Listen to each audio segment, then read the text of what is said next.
Aloha, boys and girls. It's the greatest of all time sports fan traveler here. Tonight I just saw ice hockey in my 6th Canadian province. Previously, Quebec, Ontario, Manitoba, Alberta, British Columbia, and now Saskatchewan. My goal is to see it also in those Atlantic provinces and the Yukon Territory. But as for tonight, this here video, it's about Mr. Hockey, who said one of the greatest quotes ever. All ice hockey players are bilingual. They know English and profanity. And many Canadians know French. Me, I know some Espanol. Si, se puede. Mr. Hockey, Gordie Howe. I've got a Gordie Howe story for you. Before I tell you that story, what's up with this? Where am I? What's going on? So I'm in Saskatoon. Gordie grew up on a farm right outside of Saskatoon. Saskatoon is basically one of the major cities in Saskatchewan. And what we have here, I'm on the campus of the University of Saskatchewan at a rink that was built in 2016. The main tenant is the University of Saskatchewan. However, the match I saw tonight was an 18 and under women's match between the best female players from Saskatoon, the Saskatoon Stars, against the Regina Pats. I'm sorry, the Regina Rebels. The Regina Pats are the Western Hockey League team. So, 3-0, you can watch that video. Saskatoon beat Regina. And Regina is the capital of Saskatchewan. So here, Gordie, this is a display that Gordie got a doctorate, honorary doctorate, obviously, for all of his accolades as a great ambassador, not just for hockey, but for Saskatoon, for the whole province of Saskatchewan, and of course, for Canada. No offense to Gretzky or Alex Ovechkin or anybody else who's played since Gordie Howe. But Gordie Howe was the GOAT. He will always be the GOAT of hockey, in my opinion. And that leads me to my story. So, as many of you know, my late father had season tickets to the old New England Whalers in the WHA, and then when they joined the NHL in 79-80, he had season tickets at the Hartford Civic Center. The roof had collapsed, so they played some matches up in Springfield till they rebuilt the roof. Anyway, long story short, or longer, as my friend would say, who played on the 79-80 team for the Hartford Whalers, which made the playoffs, by the way, in their inaugural year. Of course, there was 21 teams, and 16 got in the playoffs. Oh, that's right, Mr. Hockey. Now, he didn't play a lot of games because he was over 50. I think he's the last athlete of any of the 4 major team sports, to my knowledge, that age. I mean, Tom Brady play when he was 50. Gordie Howe, more than 50. Never wore a helmet, never wore a visor. Sorry, Tom Brady's peanuts compared to Gordie Howe. Okay? Tom Brady's the GOAT, but compared to Gordie Howe, nah. No helmet, no visor, fighting. Give me a break. So, Gordie Howe would often be a scratch, not playing in the games, given his age and, you know, where the Whalers were. 106 at the Hartford Civic Center. My dad had 2 season tickets to every game. Next to us were 2 seats. Those were in the company of the Hartford Whalers. Notice that there? Scratches. One of the most infamous guys I sat next to almost constantly was Tommy Averson from Sweden. And he didn't speak no English. He spoke Swedish though. That's right. Gordie didn't sit down there. Gordie was the GOAT. He could sit wherever the heck he wanted to sit. Gordie would sit at the top before you would go down to the section. And he'd shake everybody's hand. Gordie was like my second grandpa growing up. I was like 8 or 9, 79, 80, had just started playing hockey.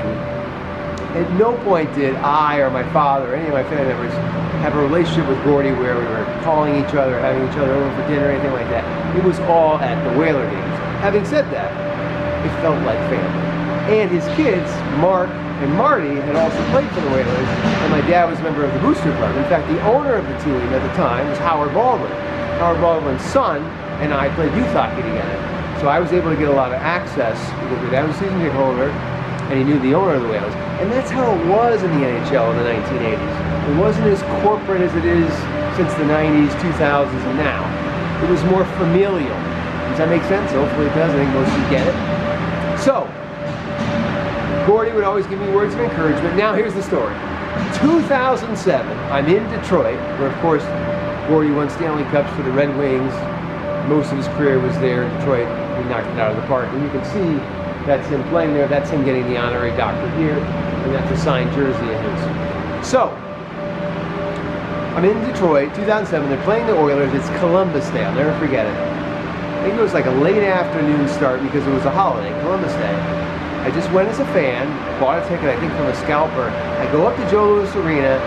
Right as I walk in, there's a sign, Gordie Howe book signing. I had no idea. Thinking to myself, I wonder if he'll remember me. I hadn't seen Gordie since my father ended his season tickets in 1991. Of course, years earlier, Gordie had left the Whalers. He retired, right? He was gone.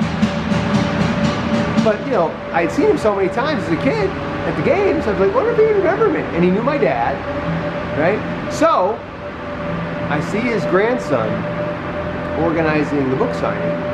And I whispered, it was a long line. I don't wait in lines. I don't wait in lines. So, he's like, yeah, let me talk to him.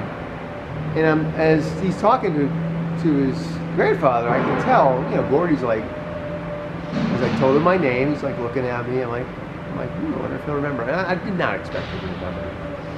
And I did not expect him to honor. I think I'd probably have to wait to get a photo because all these people are in line. Next thing I know, Gordie's like this. I'm like, Gordie, and how you doing, kid? And, you know, I knew the time was valuable, right? How's your pop? I'm like, holy cow. And he didn't know that, you know, my dad had died 8 years earlier, and it wasn't his responsibility to know. My dad and him, you know, their relationship was not like you call Gordie Howe as your best friend. It was all at the Civic Center or at the Booster Club stuff.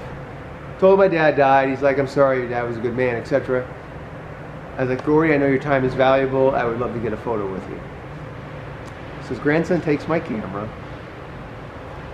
You know, Gordie's signing books, people are waiting. I'm like, okay, I gotta be respectful of the time here. I mean, I'm cutting in line, people are looking at me like, what's going on here? So we do the photo. Right as his son is taking the photo, Gordie puts his elbow in my ear, as he would do playing hockey. You know, the refs would look the other way and Gordie would go this. None of the refs saw. Now with video, hey Gordie, when we can get away with that no more.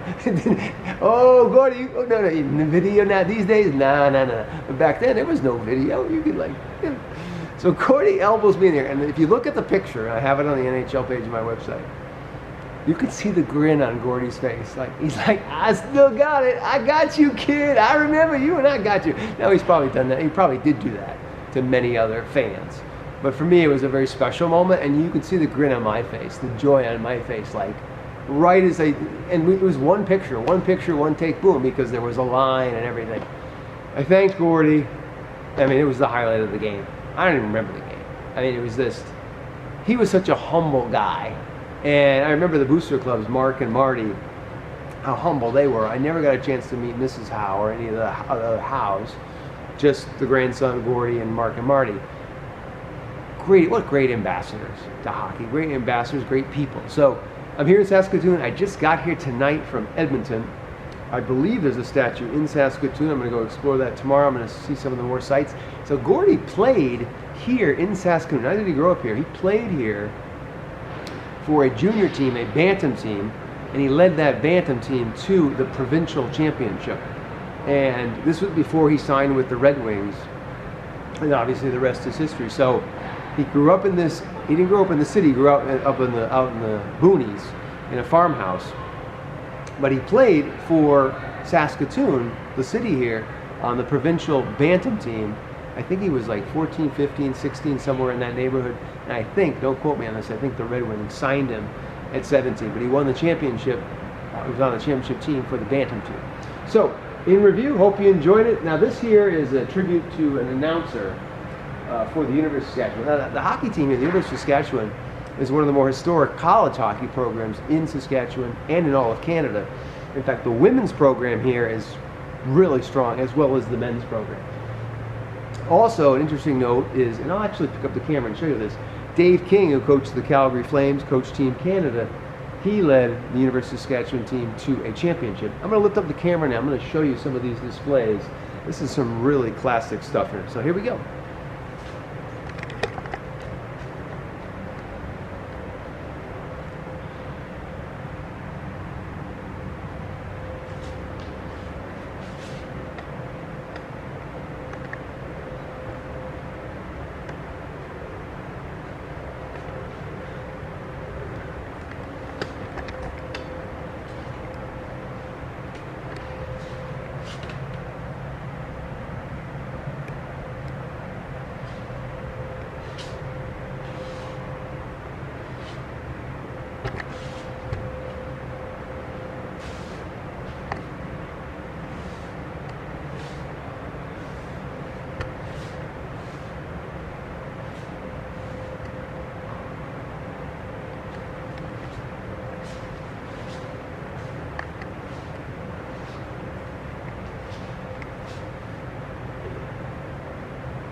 boys and girls, as you know, I am both the talent, I got a lot of talent, as well as the tripod operator. So I'm going to I had to stabilize the tripod. So I'm going to just show you this. This I thought was very cool. I think more teams should do this regardless of the sport. You take the jersey number, you stick it on a wall like in the main concourse, all the players that wore that jersey.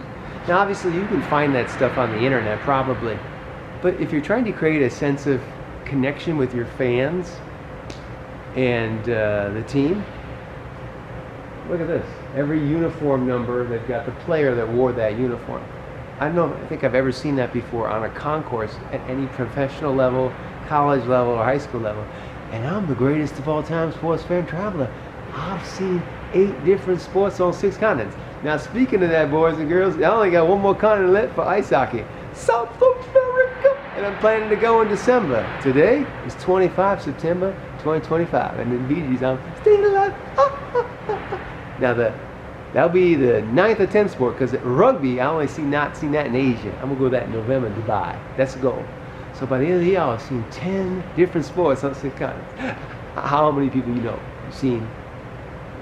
There's nobody like me. Like I'm like Gordy of sports travel. I'm the Gordy of sports travel. And tonight I saw my 6th province to see hockey in Canada. Oh, Canada, neither my home nor native land. I had a good time tonight at the hockey game. Now I must continue my life, which is a permanent vacation.